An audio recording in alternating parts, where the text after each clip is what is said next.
Morning everyone. Good morning. देखो हम लोग जो पढ़ रहे हैं चैप्टर वो जनन है, रिप्रोडक्शन।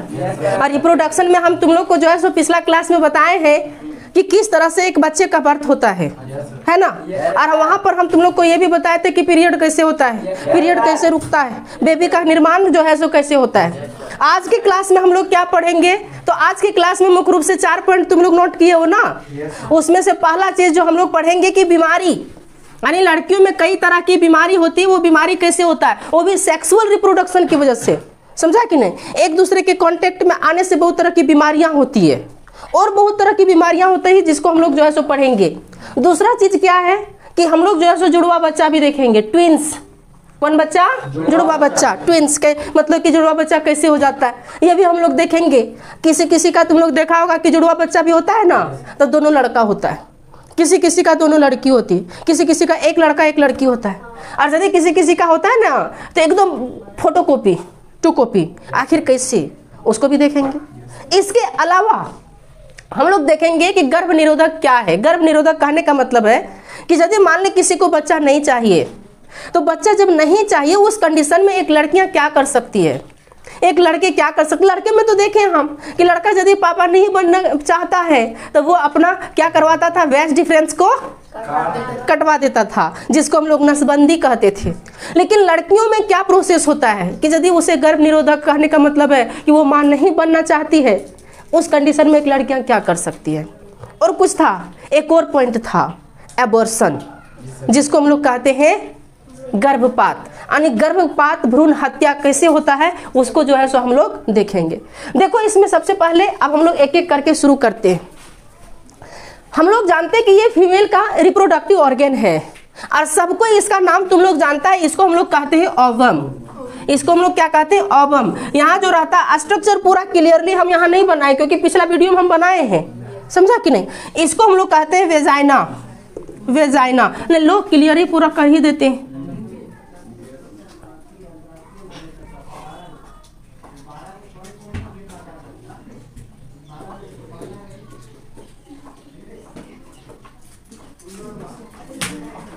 चलो देखो अब हो गया। इसको हम लोग कहते हैं वेजाइना। वेजाइना को हिंदी में क्या कहते हैं, योनि। इसको हम लोग कहते हैं अंतः योनि, अंतः योनि। इंग्लिश में इसको कहते हैं सर्विक्स, ठीक। और इसका तो नाम तुम लोग सबको ही जानता है, गर्भाशय इसको बोलते हैं। सो इंग्लिश में इसको क्या कहते हैं, यूट्रस, UTERU। और इसको क्यों ट्यूब कहते हैं, फैलोपियन ट्यूब। अरे कोई गुटखा खा रहा है क्या रे? गुटखा का सेंट आ रहा है। चलो गुटखा उटका खाता है करे, खाता है करे, का फेंका उधर, एकदम सेंट आ रहा है कि एकदम खैनी तेनी। पास पास में नशा उसा रहता है उसमें, पगला यही सब खच्छी नहीं खाना चाहिए। अरे गधा मुँह का दिखा रहा है रे। चलो सुनो, देखो नहीं खाना चाहिए, सब नशा नहीं करना चाहिए। और खास करके तुम लोग खा रहे हो, यहाँ क्लास चल रही है यार, तुम लोग खा रहे हो, शर्म आनी चाहिए। क्लास चल रहा है यहाँ और खा रहा है, इधर चपर चपर कर रहा है क्या। अवम अवम अवरी, OVERY अवरी, अंडाशय। देखो सुनो होता क्या है, हम तुम लोग को बताए थे कि यहाँ पर जब निषेचन कहाँ हो रहा था, फैलोपियन ट्यूब में। जब स्पर्म जाता है और स्पर्म जब जाता है तो यहाँ से एक अंडाणु निकल करके तैयार होकर के यहाँ बैठती है। तुम लोग को पता था ये बात। और यहाँ जब बैठती है तो इधर से स्पर्म जाता है, स्पर्म और ओवम जब मिलता है तब जाकर के जायगोट का निर्माण होता था। और जब जायगोट का निर्माण होता था तो वही जायगोट 6 दिन में यहाँ शिफ्ट हो जाता था और बच्चे का निर्माण इसी गर्भाशय में होता था, है ना। और जब बच्चा गर्भ में निर्माण हो रहा है किसी बच्चे का तो उसको भ्रूण बोला जाता है। भ्रूण, एम्ब्रियो इंग्लिश में जिसको कहते हैं। वो बच्चा जब बाहर आ जाता है ना तब उसको बोला जाता है बेबी। और बेबी तब तक नहीं बोलेंगे जब तक वो पेट में है, मतलब गर्भ में है। जब वो गर्भ में रहेगा तो उसको भ्रूण बोला जाता है, जब बाहर निकल जाता है तो उसको क्या बोला जाता है, बेबी, ठीक ना। अब देखो जब किसी बच्चे का जब जन्म होता है तो जन्म होते टाइम जो है सो बहुत दर्द होता है। क्योंकि यहाँ पर जो वेजाइना है, ये वेजाइना जो है, ये नीचे वाला जो पार्ट है, ऊपर वाला पार्ट से तो यूरिन सेक्रेट होता है, नीचे वाला पार्ट जो है सो धीरे धीरे फैलता है। और यहाँ जब इस बच्चे का जन्म होता है तो होता क्या है कि जैसे कि मान ले कोई बेबी है, ये क्या है, मतलब भ्रूण है। अब ये भ्रूण का इसका जो है सो जन्म होना है, तो जब इसका जन्म होगा तो इसका मुंडी नीचे आएगा, और नीचे करने का काम कौन हार्मोन करता है? रिलैक्सिन हार्मोन, जो तुम लोग को पता है सही से। रिलैक्सिन हार्मोन क्या करेगा? इसका मुंडी को नीचे करेगा। और जब मुंडी नीचे होता है, जब इस बच्चे का जन्म होता है ना, तो महिलाओं को बहुत दर्द होता है, बहुत पेन होता है, बेइंतहा पेन होता है। कहा जाता है इतना पेन होता है, 9 हड्डी टूटने के बराबर जितना दर्द होता है, उतना दर्द होता है एक बच्चे को जन्म देने में, समझा कि नहीं। और उस कंडीशन में उसको कुछ नहीं दिखता है, लेकिन जब उस बच्चे जिसके लिए वो 9 महीना इंतजार करी है, जब उसकी गोदी में आता है ना, तो सब दुख दर्द भूल जाती है वो, और खुशी से जो है सो इजहार करती है, अब मैं भी क्या बन गई हूँ? माँ बन गई हूँ। समझा कि नहीं? तो समझो इतना दुख दर्द झेल करके एक माँ बनती है, और माँ बनने के बाद उस बच्चे को जो है सो पालन करती है। लेकिन कभी कभी लड़कियों में बीमारियां हो जाती है, तरह तरह की बीमारियां होती हैं। तुम लोग शायद नहीं सुना होगा एक बीमारी जिसको हम लोग कहते हैं एड्स, HIV वायरस की वजह से होता है। एक बीमारी जिसको कहते हैं गोनेरिया, गोनेरिया। एक बीमारी जिसको कहते हैं सिल्फिस, गोनेरिया, सिल्फिस। एक और बीमारी है जिसको कहते हैं मस्सा। क्या बोलते हैं? मस्सा। सब अलग अलग बीमारी है। मस्सा को एक और नाम से जानते हैं हम लोग, इसको वार्ट भी बोला जाता है, वार्ट।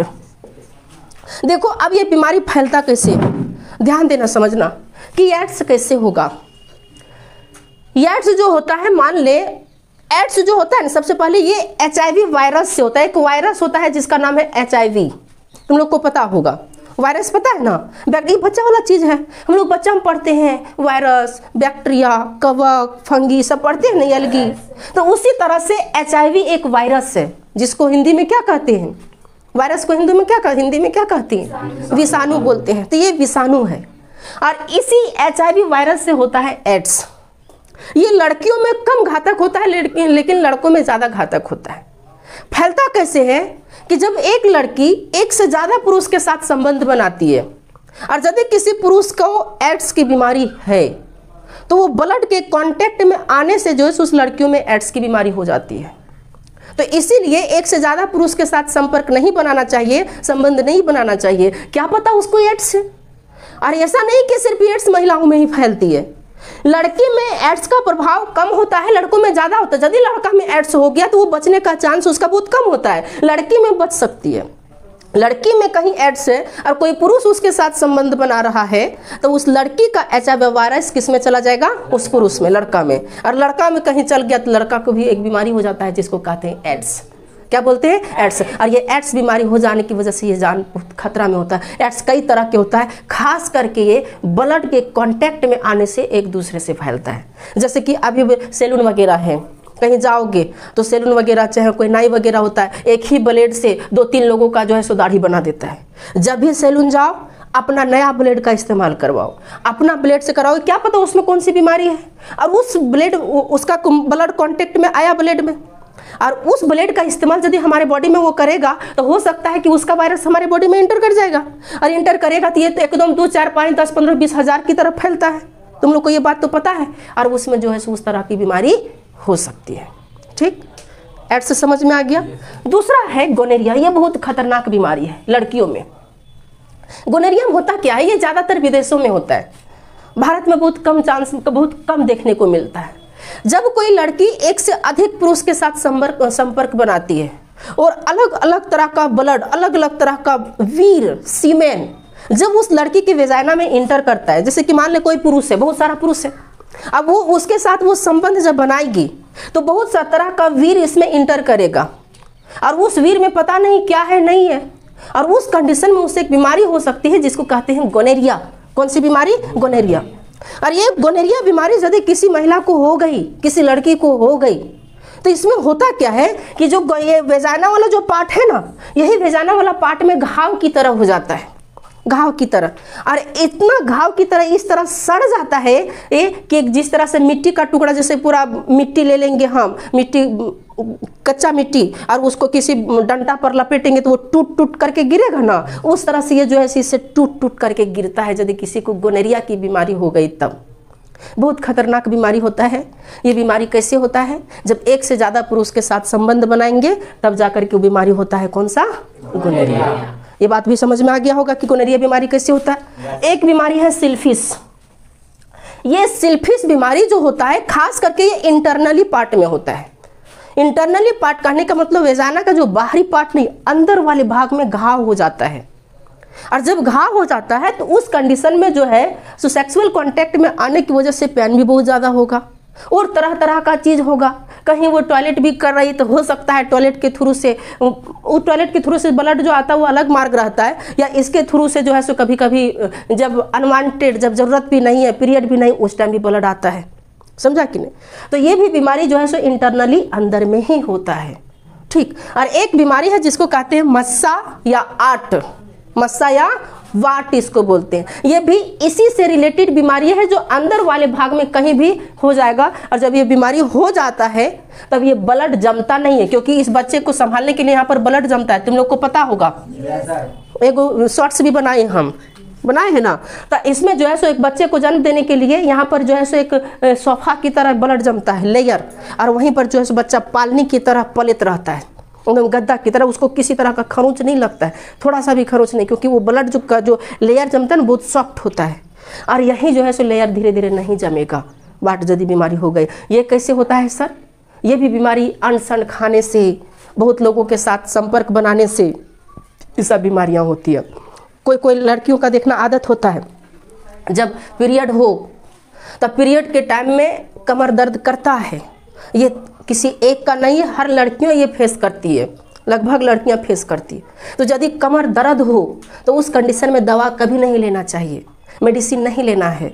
मेडिसिन का एक बार आदत लग गई ना तो ये मेडिसिन का आदी बना लेता है, वो ठीक वैसे नहीं होगा, मेडिसिन खाने से होगा। और ज़्यादा दर्द का दवा खाने से धीरे धीरे अंदर में कई तरह की बीमारियाँ क्रिएट हो जाता है। और जब तरह की बीमारियां हो जाएगा तो फिर प्रॉब्लम हो सकता है कि माँ बनने का भी वो चांस खो जाए। तो यदि थोड़ा दर्द सही लेना है, समझा कि नहीं, लेकिन उस दवा को, मेडिसिन का यूज़ नहीं करना चाहिए ज़्यादातर, खास करके। ठीक, समझ में आ गया बीमारी कैसे होता है सो? और किसी तरह का बीमारी से रिलेटेड कोई क्वेश्चन? एक और बीमारी होता है जिसको हम लोग कहते हैं लिकेरिया।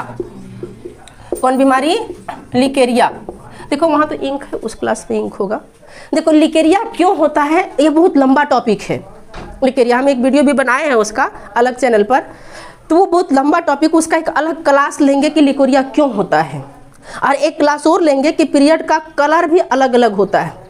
किसी का पीरियड का कलर हल्का गाढ़ा होगा, किसी का हल्का रेड होगा, तो इस तरह से अलग अलग कलर का होता है। आखिर में वो कैसे हो जाता है वैसे?